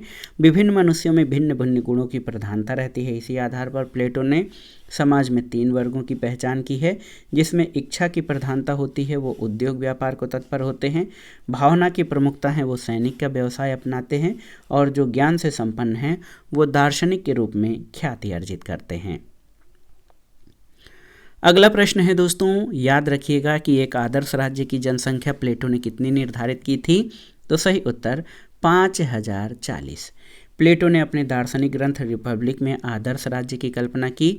उसका आदर्श राज्य आदर्शवादी साम्यवाद पर आधारित है, जहां स्त्री और पुरुष सभी कानूनों के सम्मुख समान हैं, सभी को शिक्षा का अधिकार है, जहां का शासक दार्शनिक होता है। प्लेटो ने आदर्श राज्य की जनसंख्या जो है 5040 व्यक्ति निर्धारित की है। अगला प्रश्न है वुड्रो विल्सन के अनुसार कौन कार्य राज्य का ऐच्छिक कार्य है।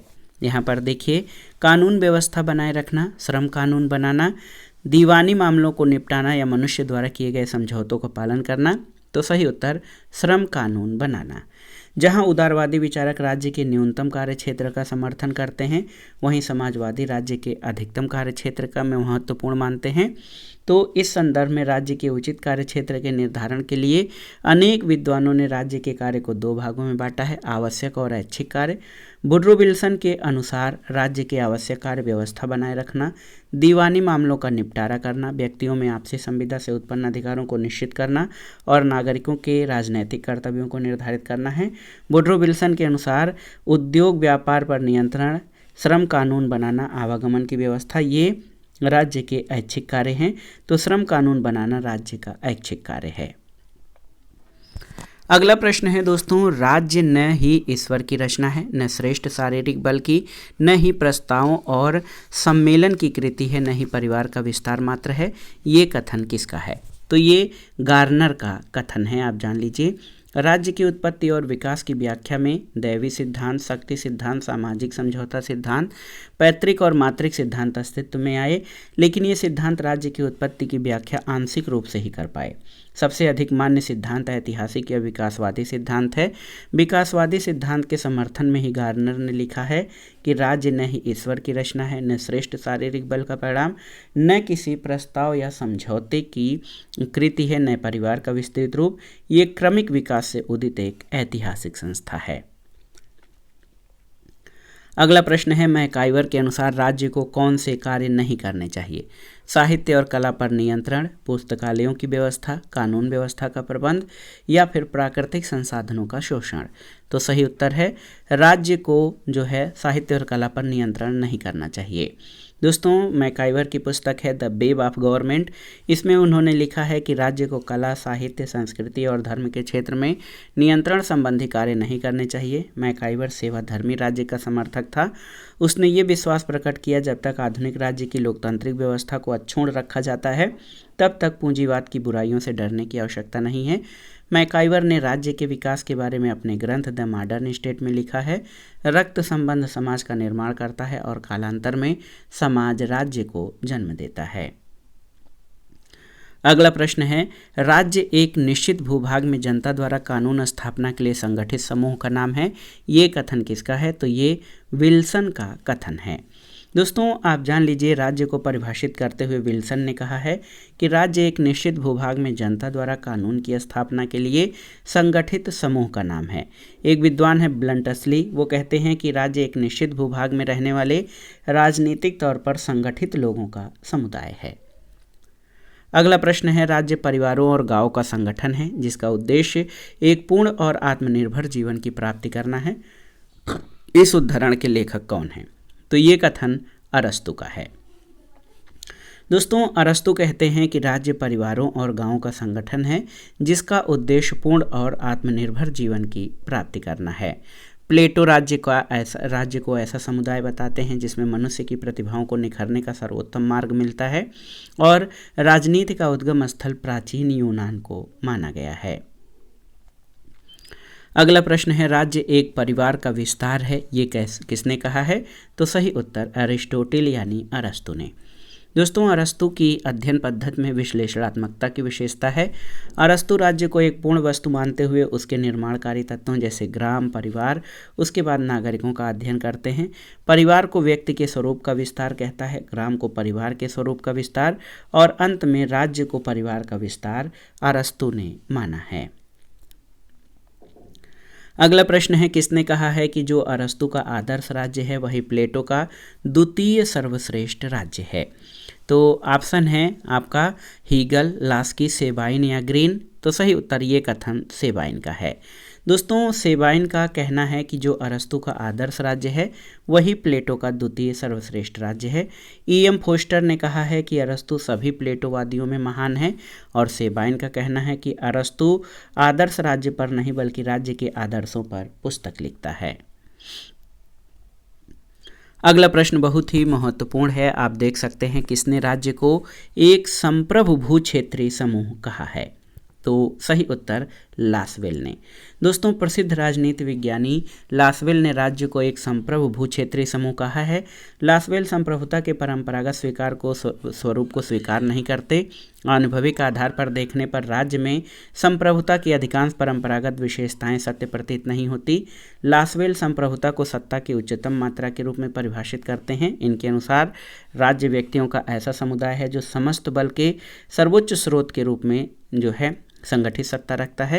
वेबर का कहना है कि राज्य का अस्तित्व है यदि किसी राजनीतिक संघ का अधिकारी तंत्र सफलतापूर्वक औचित्यपूर्ण भौतिक बल पर एकाधिकार का प्रयोग करता है।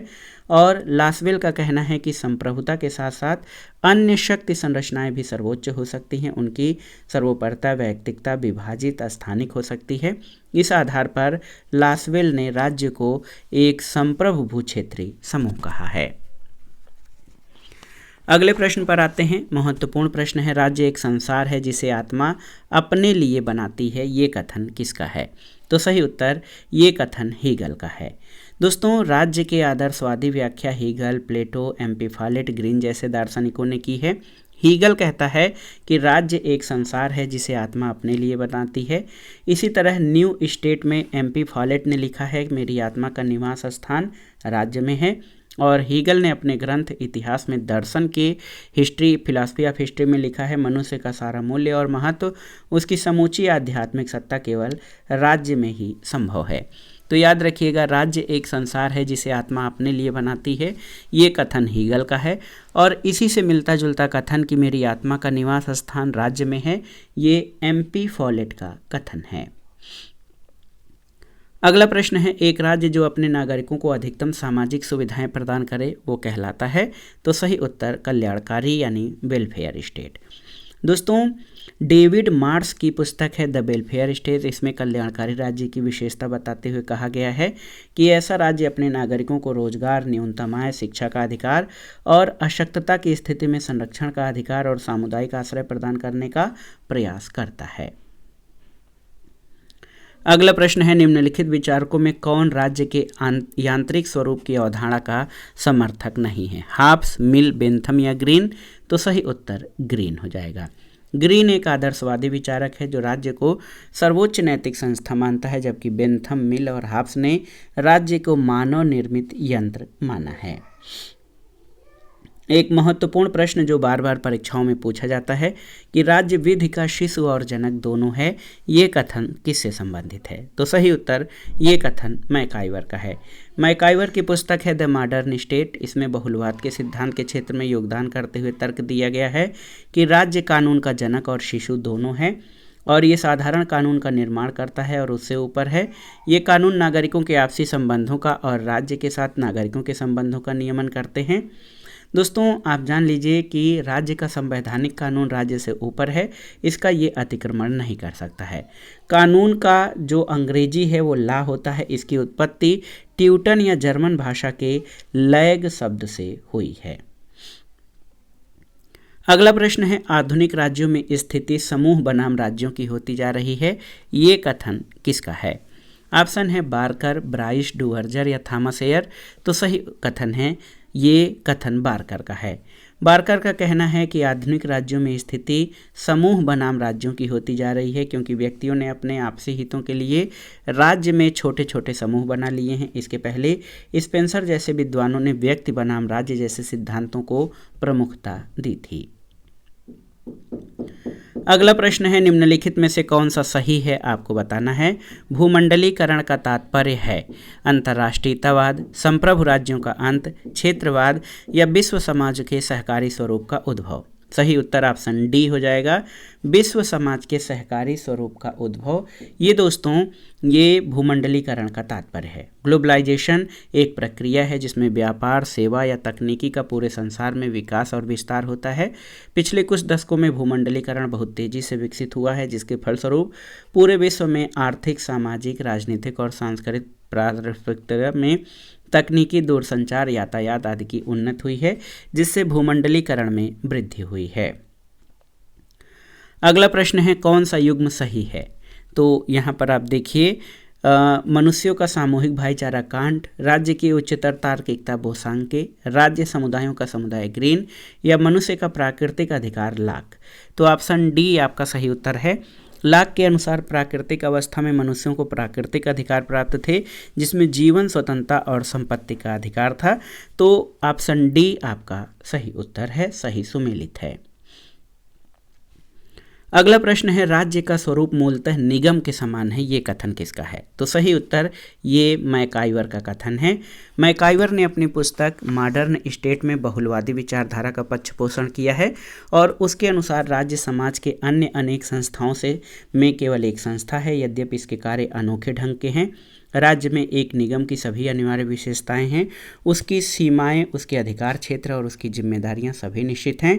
निगम की तरह राज्य के भी अधिकार और कर्तव्य हैं। और आप जान लीजिए, लास्की भी राज्य को सामाजिक समन्वय करने वाली संस्था या सार्वजनिक सेवा निगम की संज्ञा देते हैं।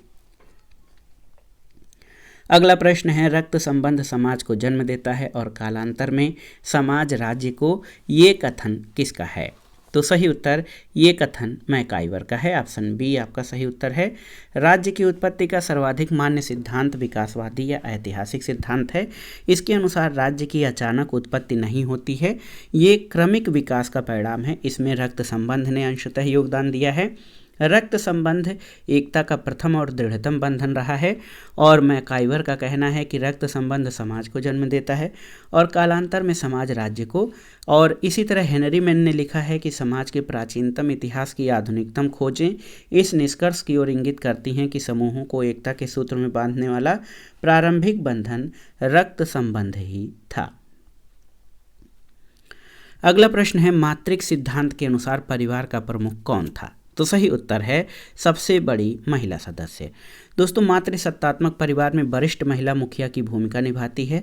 मैकलेन, मॉर्गन और जैक्स जैसे समाजशास्त्री मानते हैं कि मातृ प्रधान परिवार में माता ही परिवार की संपत्ति अथवा अन्य वस्तुओं के लेन देन में अंतिम शक्ति है। अगला प्रश्न है, राज्य के कार्यों की परंपरागत विचारधारा के अनुसार अनिवार्य तथा ऐच्छिक दो भागों में बांटा गया है, लेकिन वर्तमान समय में राज्य की अवधारणा के अनुसार अनिवार्य और ऐच्छिक का भेद समाप्त है और समस्त कार्य अनिवार्य माने जा रहे हैं। ये किस प्रकार के राज्य के अंतर्गत? तो सही उत्तर लोक कल्याणकारी राज्य के अंतर्गत। दोस्तों, परंपरागत विचारधारा राज्य के कार्यों को दो वर्गों अनिवार्य और ऐच्छिक में विभाजित करने की रही है, लेकिन वर्तमान लोक कल्याणकारी राज्यों में सब कुछ अनिवार्य हो गया है। ऐच्छिक कहे जाने वाले कार्य भी राज्य के लिए उतने ही आवश्यक हैं जितने कि अनिवार्य समझने वाले कार्य। अगला प्रश्न है, आधुनिक राज्य को कैसे वर्णित किया जा सकता है? तो सही उत्तर एक कल्याणकारी राज्य के रूप में। दोस्तों, आधुनिक राज्य कल्याणकारी राज्य की भूमिका का निर्वहन कर रहे हैं। कल्याणकारी राज्य शासन की वह संकल्पना है जिसमें राज्य नागरिकों के आर्थिक, सामाजिक, राजनीतिक, सांस्कृतिक यानी सभी पक्षों की उन्नति में विकास करता है या महत्वपूर्ण भूमिका निभाता है। अगला प्रश्न है, कौन राज्य का अनिवार्य अंग नहीं है? आपको बताना है। भूमि, प्रजातंत्र, जनसंख्या और संप्रभुता। तो सही उत्तर प्रजातंत्र। दोस्तों, आप जान लीजिए जनसंख्या, भूभाग, सरकार और संप्रभुता राज्य के 4 आवश्यक तत्व हैं और इसमें इस तरह की परिभाषा में गार्नर द्वारा दी गई परिभाषा सर्वमान्य है।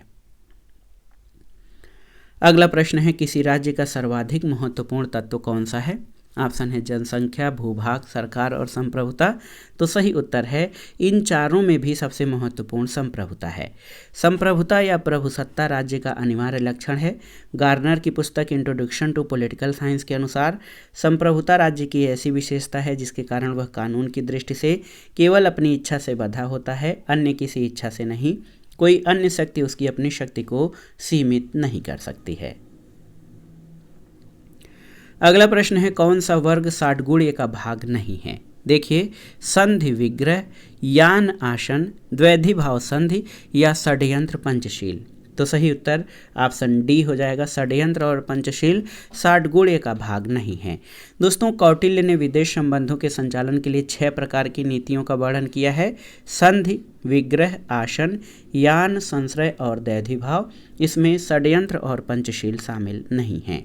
दोस्तों, आप जान लीजिए कि कौटिल्य ने राज्य की रक्षा के लिए 4 साधन साम, दाम, दंड और भेद का उल्लेख किया है और कौटिल्य ने 3 प्रकार के दूतों का उल्लेख किया है। प्रथम, वे राजदूत जो अपने बुद्धि विवेक से अपने राज्य की ओर से निर्णय करने की शक्ति रखते हैं। दूसरे, जिनकी शक्ति सीमित होती है, जिनको किसी काम के लिए भेजा जाता है। और तीसरा, वे दूत जो राजा का संदेश दूसरे राजा तक पहुंचाते हैं।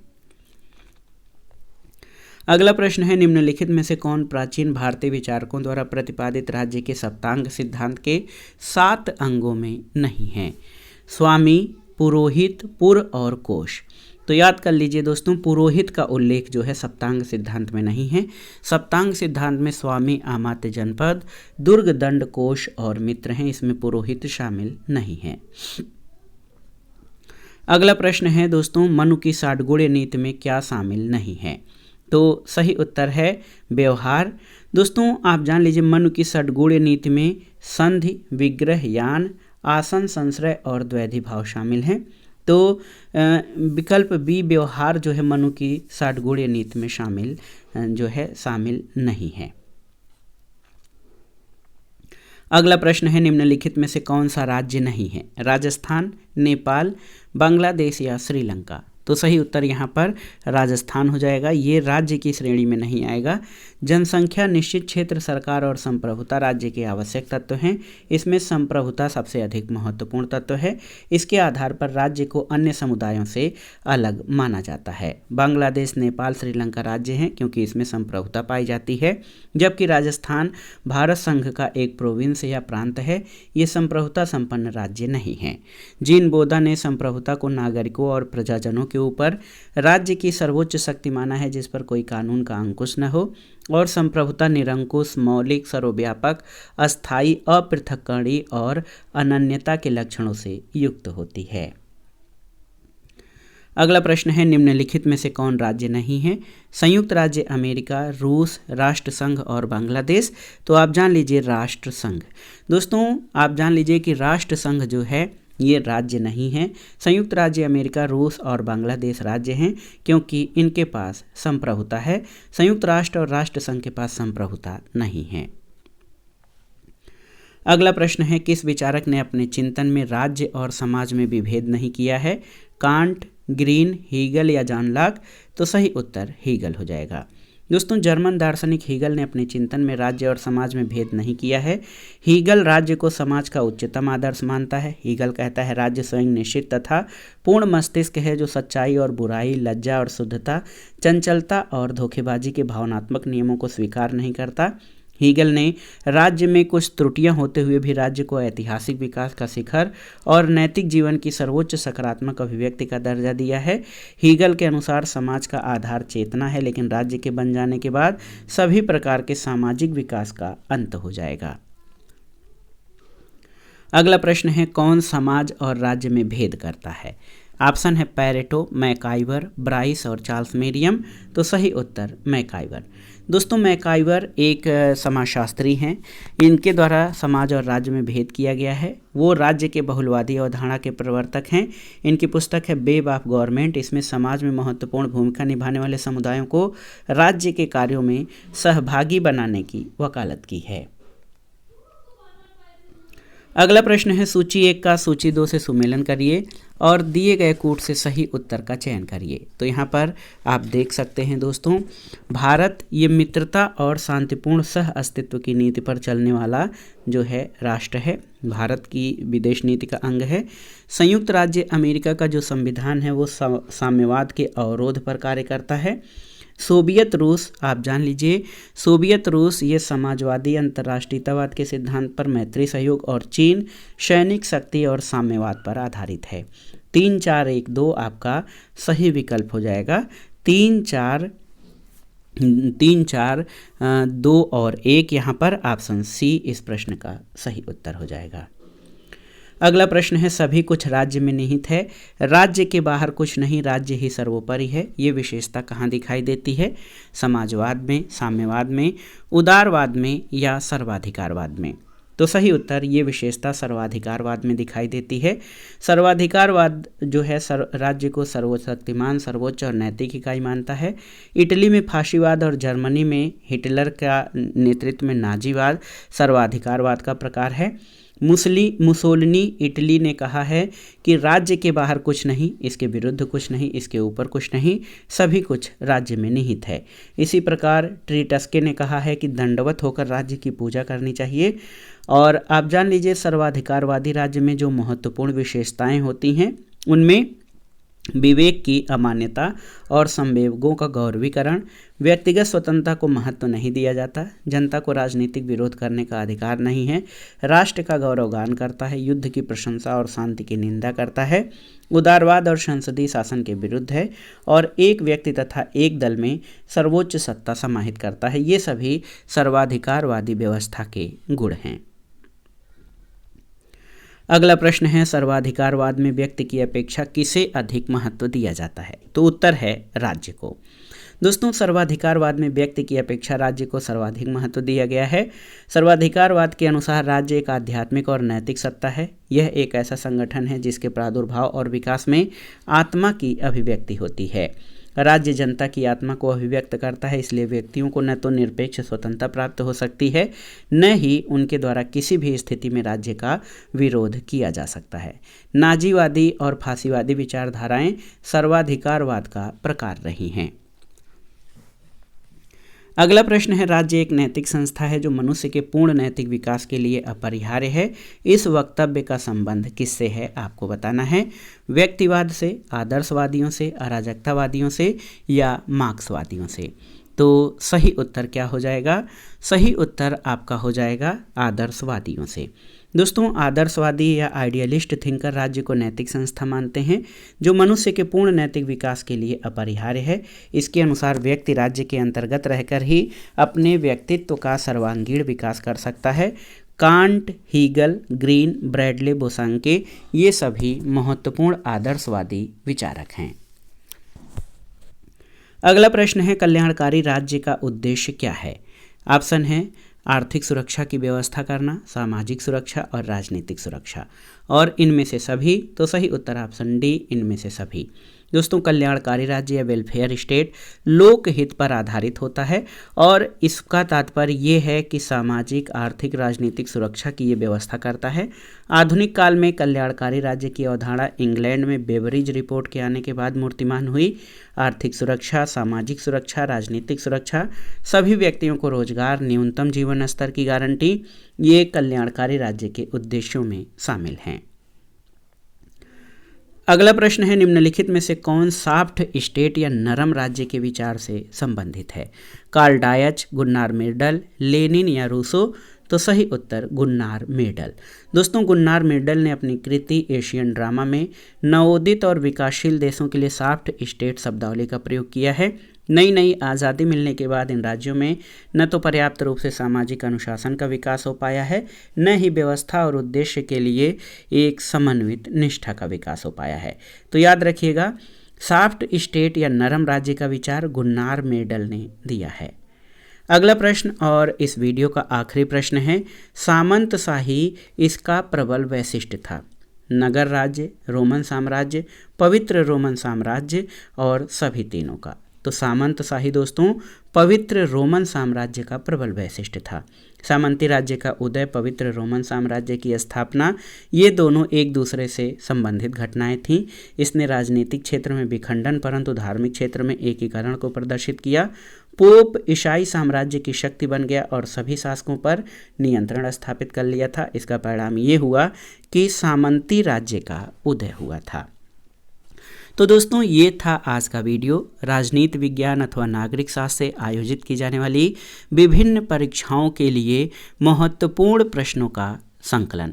इसमें हमने राजनीतिक सिद्धांत खंड के अंतर्गत राज्य की परिभाषा और निर्माणक तत्वों से संबंधित महत्वपूर्ण प्रश्नों को सॉल्व किया, जो आपके आगामी विभिन्न परीक्षाओं जैसे TGT, PGT, LT grade, government inter college प्रवक्ता, गवर्नमेंट डिग्री कॉलेज, उच्चतर शिक्षा असिस्टेंट प्रोफेसर, केंद्रीय विद्यालय संगठन और राजनीति विज्ञान विषय से आयोजित की जाने वाली यूजीसी नेट परीक्षा के लिए बहुत ही उपयोगी हैं। और ये प्रश्न ऐसे हैं जो हर बार परीक्षाओं में पूछे जाते हैं, तो इन प्रश्नों में किसी भी प्रकार का कन्फ्यूजन या गलती होने की संभावना न रहे, इसलिए आप इस वीडियो को बहुत अच्छे से, बहुत ध्यान से तैयार करिएगा। तो ये वीडियो आपको कैसा लगा हमें कमेंट बॉक्स में ज़रूर बताइएगा। वीडियो को लाइक करें, शेयर करें और इस चैनल मार्गदर्शन फॉर सिविल सर्विसेज को सब्सक्राइब करें। वीडियो देखने के लिए धन्यवाद दोस्तों, नमस्कार।